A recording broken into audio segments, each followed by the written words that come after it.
তাকে আপনি এখন পর্যন্ত বসায় রাখছেন। আপনি একটা ব্যবস্থা নেননি। আপনাকে বলা হয়েছিল যে তাড়াতাড়ি আপনি ওই তদন্তটা সারেন, আপনি সেটা লেন্দি করে আপনি এমন একজনের সাথে তদন্ত দিচ্ছেন, আরেকজন মানে ছোট কাটিয়ে পর্যায়ে মামলা করবে, কোর্টে পায়ে যাবে। তখন বিপ্লবের বউ এসে বলবে, ডিও এসে বলবে যে সে পায়ে গেছে, কেন আমারটা হবে না? তাহলে এসব কেন করছেন আপনি? প্রত্যেকটা বিষয় হচ্ছে প্রশাসনিক বিষয়। না না, প্রশাসনিক বিষয় কোনো প্রশাসনিক বিষয় না।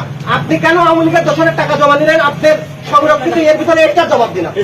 একটা জিনিসই হলো না না না, কোনো প্রসিডিওর না। আপনি জমা নিছেন কেন টাকাটা? এটা আপনি বলেন। আপনি দপ্তর থেকে জমা নিচ্ছেন 5,000 টাকা। আপনি বলি, আমরা বলেছি আওয়ামী লীগের দোষরের কোনো আস্তানা বিধি করে থাকবে না। তারপর আপনি সেই ফাইল আটকা রেখে আপনি টাকা জমা নিচ্ছেন কেন? আপনার কাছে আসি না, আপনাকে বলি না, আপনি একের পর এক আওয়ামী লীগের দোষরদের নিয়ে চলছেন। আপনার দপ্তরে আমি বলি, আপনার দপ্তরে সব চেয়ারে আওয়ামী লীগের দোষরা যখন ছিল, এখনো তারা বলবাদ আছে কেন? টাকা জমা নেওয়া হয়েছে। আপনি কেন? আমরা একের পর এক দাবি করে আসছি যে আওয়ামী লীগের দোষরের কোন আস্তানা কোর্টের ভিতর থাকবে না। সেটা আপনার এখানে যারা আগে ছিল 5ই আগস্টের আগে কেন বাতিল করা হলো না? এখন বলতে হয় 1 বছর 11 মাস, কোন 1 বছর 11 মাস একটা বাতিল করতে লাগে না?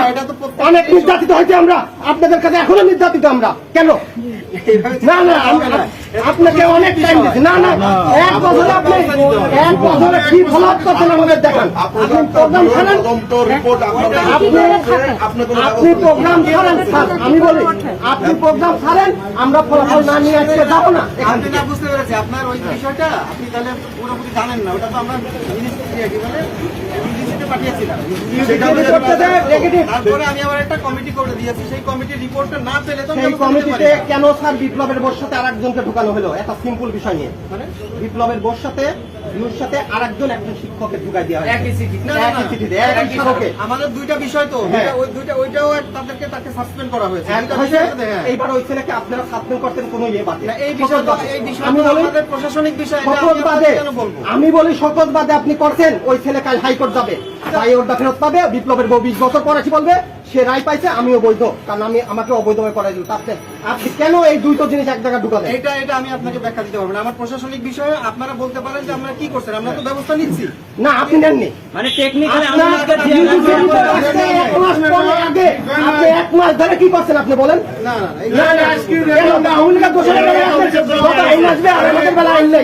এটা হবে না। আমি আমার প্রসিডিউর অনুযায়ী আমরা আজকে ফলাফল না নিয়ে যাবো না আপনার এখান থেকে। আমি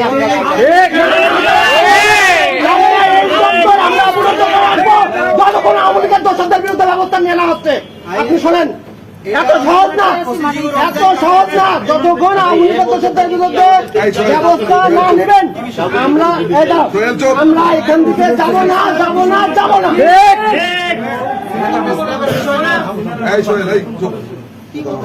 আপনি ব্যবস্থা নেবেন, তারপর আমরা এটা আমার কালেক্টরেট স্কুলের বিষয়। আপনি আওয়ামী লীগের দোষ লাগবেন কালেক্টরেট স্কুলে? এখন আমি কাউকে চিনি না। হ্যাঁ, এত সহজ না স্যার। আপনি ওরকম বলবেন, আমাদের বহু ব্যাখ্যা আছে। আপনি প্রোগ্রাম ছাড়েন, আমরা না সারি আমরা যাচ্ছি না।